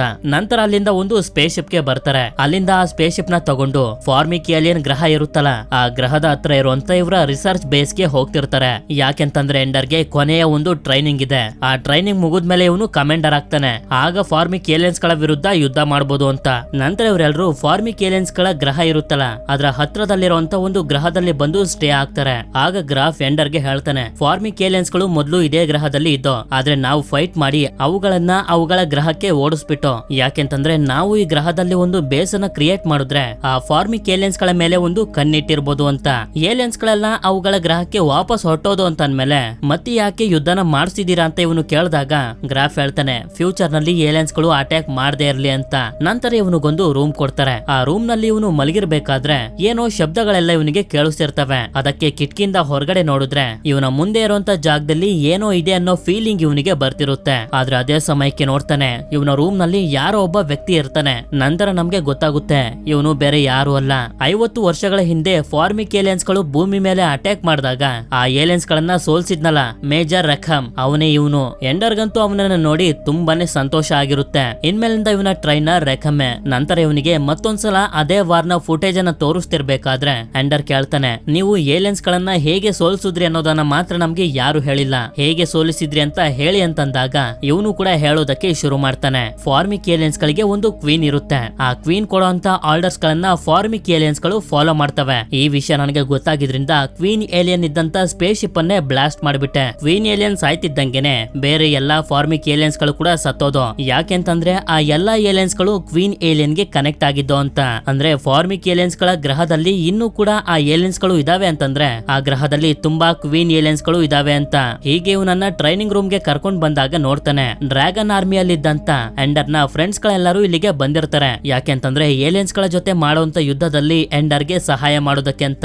ನಂತರ ಇವರೆಲ್ಲರಿಗೂ ಫಾರ್ಮಿಕ್ ಏಲಿಯನ್ಸ್ ಗಳ ಗ್ರಹನ ತೋರಿಸ್ತಾ ಹೇಳ್ತಾರೆ. ಈ ಗ್ರಹದಲ್ಲಿ ಏಲಿಯನ್ಸ್ ಗಳ ಪಾಪ್ಯುಲೇಷನ್ ತುಂಬಾನೇ ಜಾಸ್ತಿ ಆಗೋಗಿದೆ. ಹಾಗೆ ಆಗಾಗ ಇಲ್ಲಿ ಟೆಂಪರೇಚರ್ ಜಾಸ್ತಿ ಆಗ್ತಿರುತ್ತೆ. ಅದಕ್ಕೇನೆ ಫಾರ್ಮಿಕ್ ಏಲಿಯನ್ಸ್ ಗಳು ಅವುಗಳ ಗ್ರಹನ ಬಿಟ್ಟು ಬೇರೆ ಗ್ರಹಗಳನ್ನ ತಮ್ಮ ವಶಕ್ಕೆ ತಗೊಳ್ಳೋಕೆ ನೋಡ್ತಿರೋದು. ಈಗ ಅವುಗಳನ್ನ ಸೋಲಿಸ್ತೆ ನಮ್ಗೆ ಬೇರೆ ದಾರಿ ಇಲ್ಲ ಅಂತ ಹೇಳ್ತಾನೆ. ಅಷ್ಟೇ ಅಲ್ಲ, ಇನ್ಮೇಲಿಂದ ಈ ಜಾಗದಲ್ಲಿ ಎಂಡರೇ ಕಮಾಂಡರ್. ಇವನು ಏನ್ ಆರ್ಡರ್ಸ್ ಗಳನ್ನ ಕೊಡ್ತಾನೋ ಇಲ್ಲಿರುವಂತ ಸೋಲ್ಜರ್ಸ್ ಗಳು ಕೂಡ ಅದನ್ನೇ ಫಾಲೋ ಮಾಡ್ತಾರೆ. ನಂತರ ಒಂದು ಸ್ಪೇಸ್ ಶಿಪ್ ಅಷ್ಟೇ ದೊಡ್ಡದಾಗಿರುವಂತ ವೆಪನ್ ಅನ್ನ ತೋರಿಸ್ತಾನೆ. ಈ ವೆಪನ್ ಹೆಸರು ಮಾಲಿಕ್ಯುಲರ್ ಡಿಟ್ಯಾಚ್ ಮಷೀನ್ ಅಂತ.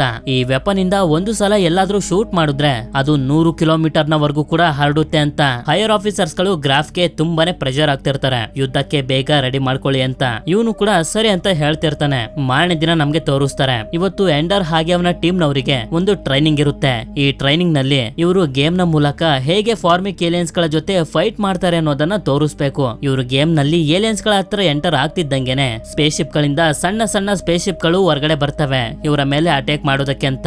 ಆದ್ರಿಂದ ಎಂಡರ್ ಕೂಡ ಅವನ ಸೋಲ್ಜರ್ಸ್ ಗಳಿಗೆ ಕಮಾಂಡ್ ಮಾಡ್ತಾನೆ ಹೋಗಿ ಅವರ ಜೊತೆ ಫೈಟ್ ಮಾಡೋದಕ್ಕೆ ಅಂತ. ಇದರಿಂದ ಎಂಡರ್ ನ ಒಂದು ದೊಡ್ಡ ಆರ್ಮಿನೇ ಆ ಕಡೆಗೆ ಹೋಗ್ತಿರುತ್ತೆ ಆ ಏಲಿಯನ್ಸ್ ಗಳ ಜೊತೆ ಫೈಟ್ ಮಾಡೋದಕ್ಕೆ ಅಂತ. ಇವರೆಲ್ಲರೂ ಏಲಿಯನ್ಸ್ ಗಳನ್ನ ಸುತ್ತುವರೆದು ಅಟ್ಯಾಕ್ ಮಾಡಿದ್ರಿಂದ ಸ್ಪೇಸ್ ಶಿಪ್ ನಲ್ಲಿದ್ದಂತ ಏಲಿಯನ್ಸ್ ಗಳೆಲ್ಲ ನಾಶ ಆಗಿ ಇವರೆಲ್ಲರೂ ಮೊದಲನೇ ಟ್ರೈನಿಂಗ್ ನಲ್ಲಿ ವಿನ್ ಆಗ್ತಾರೆ. ಹಾಗೆ ನೆಕ್ಸ್ಟ್ ಡೇನು ಕೂಡ 2ನೇ ಟ್ರೈನಿಂಗ್ ಇರುತ್ತೆ. ಆದ್ರೆ ಈ 2ನೇ ಟ್ರೈನಿಂಗ್ ಎಷ್ಟು ಕಷ್ಟವಾಗಿರುತ್ತೆ ಅಂತಂದ್ರೆ ಎಷ್ಟೇ ಕಷ್ಟಪಟ್ಟರು ಇವರೆಲ್ಲ ಆ ಏಲಿಯನ್ಸ್ ಗಳನ್ನ ಕಂಟ್ರೋಲ್ ಮಾಡೋದಕ್ಕೆ ಆಗ್ತಿರೋದಿಲ್ಲ. ಆದ್ರಿಂದ ಆ ಏಲಿಯನ್ಸ್ ಗಳೆಲ್ಲ ಅಟ್ಯಾಕ್ ಮಾಡಿ ಇವರ ಸ್ಪೇಸ್ ಶಿಪ್ ಅನ್ನ ಬ್ಲಾಸ್ಟ್ ಮಾಡ್ಬಿಡ್ತವೆ. ಅಂದ್ರೆ ಎಂಡರ್ ಹಾಗೆ ಅವನ ಟೀಮ್ ನವರು 2ನೇ ಟ್ರೈನಿಂಗ್ ನಲ್ಲಿ ಫೇಲ್ ಆಗಿದ್ದಾರೆ ಅಂತ. ಆದ್ರಿಂದ ಇವನನ್ನ ಸಪರೇಟ್ ಆಗಿ ಕರೆದು ಕೇಳ್ತಿರ್ತಾರೆ, ನಿನ್ಗೆ ಏನಾಗಿದೆ, ಯಾಕೆ ನಿನ್ ಟೀಮ್ ಅನ್ನ ಕಂಟ್ರೋಲ್ ಮಾಡೋದಕ್ಕೆ ನೋಡ್ತಿದ್ಯಾ? ನಿನ್ನ ಟೀಮ್ ನ ಮೇಲೆ ನೀನು ನಂಬಿಕೆ ಇಡು. ಅವರ ಕೆಲಸನ ಅವರಿಗೆ ಫ್ರೀ ಆಗಿ ಮಾಡೋದಕ್ಕೆ ಬಿಟ್ಟು ಅವರು ಏನ್ ಮಾಡ್ಬೇಕು ಅಂತ ಬರೀ ಗೈಡ್ ಮಾಡು ಸಾಕು ಅಂತ. ರೆಕಮ್ ಹಾಗೆ ಗ್ರಾಫ್ ಇಬ್ರು ಕೂಡ ಮಾತಾಡ್ಕೊತಿರ್ತಾರೆ, ನಮ್ಮ ಹತ್ರ ಈಗ ಜಾಸ್ತಿ ಟೈಮ್ ಇಲ್ಲ ಅಂತ. ಅದಕ್ಕೆ ಎಂಡರ್ ಹಾಗೆ ಅವನ ಟೀಮ್ ನ ಕೊನೆಯ ಟ್ರೈನಿಂಗ್ ಅನ್ನ ನಾಳೆನೆ ಇಟ್ಕೋತಾರೆ. ಮುಂದಿನ ಸೀನ್ ನಲ್ಲಿ ಎಂಡರ್ ಹಾಗೆ ಪೆಟ್ರಾ ಡಿಸ್ಕಸ್ ಮಾಡ್ತಿರ್ತಾರೆ, ನಾಳೆ ಕೊನೆಯ ಟ್ರೈನಿಂಗ್ ನಲ್ಲಿ ಹೇಗೆ ನಾವು ಆ ಫಾರ್ಮಿಕ್ ಏಲಿಯನ್ಸ್ ಗಳನ್ನ ಸೋಲ್ಸೋದು ಅಂತ. ಮಾರನೇ ದಿನ ಇವನು ಟ್ರೈನಿಂಗ್ ಗೆ ರೆಡಿ ಆಗ್ತಿರ್ಬೇಕಾದ್ರೆ ಸಾರ್ಜೆಂಟ್ ಜೇಮ್ಸ್ ಇವನಿಗೆ ಗುಡ್ ಲಕ್ ಹೇಳ್ತಾನೆ. ಸರಿ ಅಂತ ಹೇಳಿ ಇವನು ಟ್ರೈನಿಂಗ್ ನಡೆಯುವಂತ ಜಾಗಕ್ಕೆ ಬರ್ತಾನೆ. ಅಲ್ಲಿ ನೋಡಿದ್ರೆ ಹೈಯರ್ ಆಫೀಸರ್ಸ್ ಗಳೆಲ್ಲ ಬಂದು ತಲುಪಿರ್ತಾರೆ. ಯಾಕೆ ಇವರೆಲ್ಲ ಇವತ್ತು ಬಂದಿದ್ದಾರೆ ಅಂತ ನಮ್ಗಂತೂ ಅರ್ಥನೇ ಆಗೋದಿಲ್ಲ. ಹಾಗೆ ಇವರೆಲ್ಲ ಏನೋ ಒಂದು ಪ್ಲಾನ್ ಅನ್ನ ಮಾಡ್ಕೊಂಡಿದ್ದಾರೆ ಅಂತ ಮಾತ್ರ ನಮ್ಗೆ ಗೊತ್ತಾಗುತ್ತೆ. ನಂತರ ಇವರೆಲ್ಲರೂ ಫೈನಲ್ ಟ್ರೈನಿಂಗ್ ಯುದ್ಧಕ್ಕೆ ರೆಡಿ ಆಗ್ತಾರೆ. ನಂತರ ಇವರು ನೋಡ್ತಾರೆ ಏಲಿಯನ್ಸ್ ಗಳು ಮುಂದೆ ನಿಂತಿರ್ತವೆ ಆದ್ರೆ ಅಟ್ಯಾಕ್ ಮಾಡ್ತಿರೋದಿಲ್ಲ. ಏನಕ್ಕೆ ಅಂತ ಇವ್ರಿಗೂ ಕೂಡ ಅರ್ಥ ಆಗೋದಿಲ್ಲ, ತುಂಬಾ ಕನ್ಫ್ಯೂಸ್ ಆಗೋಗಿರ್ತಾರೆ. ಇವಾಗ ಏನ್ ಮಾಡೋದು ಅಂತ ಟೀಮ್ ಮೆಂಬರ್ ಸೆಂಡರ್ ನ ಕೇಳಿದಾಗ ಇವನು ದೊಡ್ಡ ಆರ್ಮಿನ ಆ ಏಲಿಯನ್ಸ್ ಗಳ ಶಿಪ್ ಇರುವಂತ ಜಾಗಕ್ಕೆ ಕಳಿಸ್ತಿರ್ತಾನೆ. ಆದ್ರೆ ಏಲಿಯನ್ಸ್ ಗಳು ಕಳಿಸಿದಂತ ಎಲ್ಲಾ ಶಿಪ್ ಗಳನ್ನ ಧ್ವಂಸ ಮಾಡಕ್ ಬಿಡ್ತವೆ. ಆದ್ರಿಂದ ಇವನು ಕೂಡ ಮಾಲಿಕ್ಯುಲರ್ ಡಿಟ್ಯಾಚಬಲ್ ಮಷೀನ್ ಇಂದ ಅಟ್ಯಾಕ್ ಮಾಡಿಸಿದಾಗ ಏಲಿಯನ್ ಶಿಪ್ ಇದ್ದಂತ ಜಾಗದಲ್ಲಿ ಒಂದು ದೊಡ್ಡ ಬ್ಲಾಸ್ಟ್ ಆಗಿ ಅಲ್ಲಿದ್ದಂತ ಪ್ರತಿಯೊಂದು ಏಲಿಯನ್ ಶಿಪ್ ಕೂಡ ಧ್ವಂಸ ಆಗೋಗುತ್ತೆ. ನಂತರ ಇವರು ಫಾರ್ಮಿಕ್ ಏಲಿಯನ್ಸ್ ನ ಗ್ರಹದಲ್ಲಿ ನೋಡಿದಾಗ ಕೋಟ್ಯಾಂತರ ಏಲಿಯನ್ ಶಿಪ್ ಗಳು ಇವರಿರೋ ಜಾಗಕ್ಕೆ ಬರ್ತಿರ್ತವೆ. ಈಗ ಇವರು ಅಟ್ಯಾಕ್ ಮಾಡೋದಕ್ಕೂ ಕೂಡ ಆಗೋದಿಲ್ಲ. ಯಾಕೆಂತಂದ್ರೆ ಮಾಲಿಕ್ಯುಲರ್ ಡಿಟ್ಯಾಚ್ ಮಷೀನ್ ಚಾರ್ಜ್ ಆಗೋದಕ್ಕೆ ಸ್ವಲ್ಪ ಟೈಮ್ ಬೇಕಾಗುತ್ತೆ. ಆದ್ರಿಂದ ಇನ್ನಷ್ಟು ಆರ್ಮಿನ ಕಳಿಸ್ತಾನೆ ಮಾಲಿಕ್ಯುಲರ್ ಡಿಟ್ಯಾಚ್ ಮಷೀನ್ ಚಾರ್ಜ್ ಆಗೋವರೆಗೂ ಅದನ್ನ ಕಾಪಾಡೋದಕ್ಕೆ ಅಂತ. ಆದ್ರೆ ಅಷ್ಟೊತ್ತಿಗೆ ಏಲಿಯನ್ಸ್ ಗಳೆಲ್ಲ ಇವರ ಮೇಲೆ ಅಟ್ಯಾಕ್ ಮಾಡಿ ಇವರ ಎಷ್ಟೋ ಸ್ಪೇಸ್ ಶಿಪ್ ಗಳನ್ನ ಧ್ವಂಸ ಮಾಡಕ್ ಬಿಡ್ತವೆ. ಹೀಗೆ ಇವುಗಳೆಲ್ಲ ಅಟ್ಯಾಕ್ ಮಾಡ್ತಿರ್ಬೇಕಾದ್ರೇನೆ ಅದೇ ಸಮಯಕ್ಕೆ ಮಾಲಿಕ್ಯುಲರ್ ಡಿಟ್ಯಾಚ್ ಮಷೀನ್ ಕೂಡ ಕೂಡ ರೀಚಾರ್ಜ್ ಆಗೋಗುತ್ತೆ. ಆದ್ರಿಂದ ಎಂಡರ್ ಏಲಿಯನ್ಸ್ ಗಳ ಗ್ರಹದ ಮೇಲೆನೆ ಅಟ್ಯಾಕ್ ಮಾಡಿಸ್ಬಿಡ್ತಾನೆ. ಗ್ರಹದ ಮೇಲೆ ಬ್ಲಾಸ್ಟ್ ಮಾಡ್ತಿದ್ದಂಗೆನೆ ಇಡೀ ಗ್ರಹನೇ ಸಂಪೂರ್ಣವಾಗಿ ಬೂದಿ ಆಗೋದಕ್ಕೆ ಶುರು ಆಗುತ್ತೆ. ಇದರಿಂದ ನಾವು ಕೊನೆಯ ಟ್ರೈನಿಂಗ್ ಅನ್ನ ಗೆದ್ಬಿಟ್ವಿ ಅಂತ ಇವರೆಲ್ಲರೂ ಖುಷಿ ಪಡ್ತಿರ್ಬೇಕಾದ್ರೇನೆ ನೋಡ್ತಾರೆ ಹೈಯರ್ ಆಫೀಸರ್ಸ್ ಗಳೆಲ್ಲ ತುಂಬಾನೇ ಸೀರಿಯಸ್ ಆಗಿರ್ತಾರೆ. ಆಗ ಇಲ್ಲಿ ನಮ್ಗೊಂದು ದೊಡ್ಡ ಸಸ್ಪೆನ್ಸ್ ರಿವೀಲ್ ಆಗುತ್ತೆ. ಏಲಿಯನ್ಸ್ ಗಳ ನಿಜವಾದ ಗ್ರಹನ ತೋರಿಸಿದಾಗ ಆ ಗ್ರಹ ಬೆಂಕಿಲಿ ಹಾಗೆ ಬೇಯ್ತಿರುತ್ತೆ. ಇವರು ಗೇಮ್ ನಲ್ಲಿ ಏಲಿಯನ್ಸ್ ಗಳ ಗ್ರಹನ ಡಿಸ್ಟ್ರಾಯ್ ಮಾಡ್ಲಿಲ್ಲ, ನಿಜ ಜೀವನದಲ್ಲೇ ಫಾರ್ಮಿಕ್ ಏಲಿಯನ್ಸ್ ಗಳ ಗ್ರಹನ ನಾಶ ಮಾಡಿದ್ದಾರೆ ಅಂತ. ಇದನ್ನ ನೋಡಿ ಇವರೆಲ್ಲರಿಗೂ ತುಂಬಾನೇ ಶಾಕ್ ಆಗೋಗುತ್ತೆ. ಯಾಕೆಂತಂದ್ರೆ ಇವರೆಲ್ಲರೂ ಸೇರಿ ಫಾರ್ಮಿಕ್ ಏಲಿಯನ್ಸ್ ಗಳ ಪ್ರಜಾತಿನೇ ನಾಶ ಮಾಡ್ಬಿಟ್ಟಿರ್ತಾರೆ. ಇದು ಎಂಡರ್ಗಂತೂ ಸ್ವಲ್ಪನೂ ಕೂಡ ಇಷ್ಟ ಆಗೋದಿಲ್ಲ. ಯಾಕೆಂತಂದ್ರೆ ಈಗ ಇವನಿಗೆ ಅರ್ಥ ಆಗೋಗಿರುತ್ತೆ, ಆಗ್ಲಿ ಏಲಿಯನ್ಸ್ ಗಳು ಅಟ್ಯಾಕ್ ಮಾಡದೆ ಸುಮ್ನೆ ನಿಂತಿದ್ವಲ್ಲ, ಅದು ಯಾಕೆ ಅಂತಂದ್ರೆ ಫಾರ್ಮಿಕ್ ಏಲಿಯನ್ಸ್ ಗಳಿಗೆ ಮನುಷ್ಯರ ಮೇಲೆ ಅಟ್ಯಾಕ್ ಮಾಡಬೇಕು ಅನ್ನೋ ಉದ್ದೇಶನೇ ಇರ್ಲಿಲ್ಲ. ಅವುಗಳು 50 ವರ್ಷದ ಹಿಂದೆ ಭೂಮಿಗೆ ಬಂದಿದ್ದು ಅಟ್ಯಾಕ್ ಮಾಡೋದಕ್ಕಲ್ಲ, ಜಸ್ಟ್ ಮನುಷ್ಯರ ಜೊತೆ ಸೇರಿ ಭೂಮಿಲಿ ಜೀವನ ಮಾಡೋದಕ್ಕಷ್ಟೇ. ಅಂದ್ರೆ ಇಲ್ಲಿ ನಿಜವಾದ ರಾಕ್ಷಸರು ಏಲಿಯನ್ಸ್ ಗಳಲ್ಲ, ಅದು ಮನುಷ್ಯರು. ಆಗ ಎಂಡರ್ನ ಪ್ರಜ್ಞೆ ತಪ್ಪಿಸಿ ಇವನ ರೂಮ್ ನಲ್ಲಿ ಮಲಗಿಸ್ತಾರೆ. ಆದ್ರೆ ಮಲಗಿರ್ಬೇಕಾದ್ರೆ ಇವನಿಗೆ ಮತ್ತೆ ಮತ್ತೆ ಫಾರ್ಮಿಕ್ ಏಲಿಯನ್ಸ್ ಗಳ ವಿಷನ್ ಗಳು ಬರ್ತಿರ್ತವೆ. ಎಚ್ಚರ ಆದಾಗ ಇವನಿಗೆ ಅರ್ಥ ಆಗೋಗುತ್ತೆ. ಆದ್ರಿಂದ ಹೊರಗಡೆ ಓಡ್ ಬರ್ತಾನೆ. ಅವನ ಹಿಂದೆ ಪೆಟ್ರಾ ಕೂಡ ಓಡ್ ಬರ್ತಾಳೆ. ಎಂಡರ್ಗೆ ಅನ್ನಿಸ್ತಿರುತ್ತೆ ಇವರ ಮುಂದೆ ಇರುವಂತ ಜಾಗದಲ್ಲಿ ಒಂದು ಫಾರ್ಮಿಕ್ ಏಲಿಯನ್ ಇರ್ಬೋದು ಅಂತ. ಅದಕ್ಕೆ ನೀನ್ ಇಲ್ಲೇ ಇರೋ ಅಂತ ಹೇಳಿ ಪೆಟ್ರಾನ ಇಲ್ಲೇ ಬಿಟ್ಟು ಇವನು ಆ ಜಾಗದ ಒಳಗಡೆ ಬರ್ತಾನೆ. ಅಲ್ಲಿ ಬಂದು ನೋಡಿದ್ರೆ ಒಳಗಡೆ ಹೋಗೋದಕ್ಕೆ ಮತ್ತೊಂದು ಜಾಗ ಇರುತ್ತೆ. ಆ ಜಾಗದಲ್ಲಿ ಇವನು ಒಳಗಡೆ ಬಂದಾಗ ನೋಡ್ತಾನೆ ಅಲ್ಲೊಂದು ಫಾರ್ಮಿಕ್ ಏಲಿಯನ್ ನ ಮೊಟ್ಟೆ ಇರುತ್ತೆ. ಅದೇ ಸಮಯಕ್ಕೆ ಅಲ್ಲಿಗೆ ಒಂದು ದೊಡ್ಡ ಫಾರ್ಮಿಕ್ ಏಲಿಯನ್ ಕೂಡ ಬರುತ್ತೆ. ಆದ್ರೆ ಅದು ಇವನಿಗೆ ಏನು ಕೂಡ ಮಾಡೋದಿಲ್ಲ, ಬದಲಾಗಿ ಇವನ ಕಣ್ಣೀರನ್ನ ಒರೆಸುತ್ತೆ. ಆಗ ಇವನಿಗೆ ಗೊತ್ತಾಗೋಗುತ್ತೆ ಫಾರ್ಮಿಕ್ ಏಲಿಯನ್ಸ್ ಗಳು 50 ವರ್ಷದ ಹಿಂದೆ ಭೂಮಿಗೆ ಬಂದಿದ್ದಕ್ಕೆ ಮತ್ತೊಂದು ಕಾರಣ ಏನು ಅಂತಂದ್ರೆ ನೀರಿಗೋಸ್ಕರ.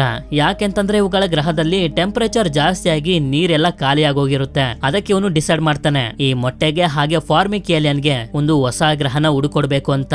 ಆದ್ರಿಂದ ಒಂದು ಸ್ಪೇಸ್ ಶಿಪ್ ಅನ್ನ ತಗೊಂಡು ಅನಂತ ಬ್ರಹ್ಮಾಂಡದಲ್ಲಿ ಇವುಗಳಿಗೋಸ್ಕರ ಗ್ರಹನ ಹುಡ್ಕೋದಕ್ಕೆ ಹೋಗ್ತಾನೆ. ಇಲ್ಲಿಗೆ ಈ ಮೂವಿ ಎಂಡ್ ಆಗುತ್ತೆ. ಹೇಗನ್ನಿಸ್ತು ಮೂವಿ? ಇಷ್ಟ ಆಗಿರುತ್ತೆ ಅಂತ ಅನ್ಕೊಂಡಿದೀನಿ. ಎಂಡರ್ ನ ಜಾಗದಲ್ಲಿ ನೀವಿದ್ದಿದ್ರೆ ಏನ್ ಮಾಡ್ತಿದ್ರಿ ಅಂತ ನನಗೆ ಕಮೆಂಟ್ ಮಾಡಿ ತಿಳಿಸಿ. ಏಲಿಯನ್ಸ್ ಗಳನ್ನ ಸಾಯಿಸ್ತಿದ್ರಾ ಅಥವಾ ಅವುಗಳನ್ನ ಬಿಟ್ಟು ಮಾನವೀಯತೆ ಮೆರಿತಿದ್ರಾ ಅಂತ. ಸರಿ, ಸಿಗೋಣ ಮತ್ತೊಂದು ಅಮೇಜಿಂಗ್ ಆಗಿರುವಂತ ವಿಡಿಯೋದಲ್ಲಿ. Until then stay tuned mister explainer Kannada.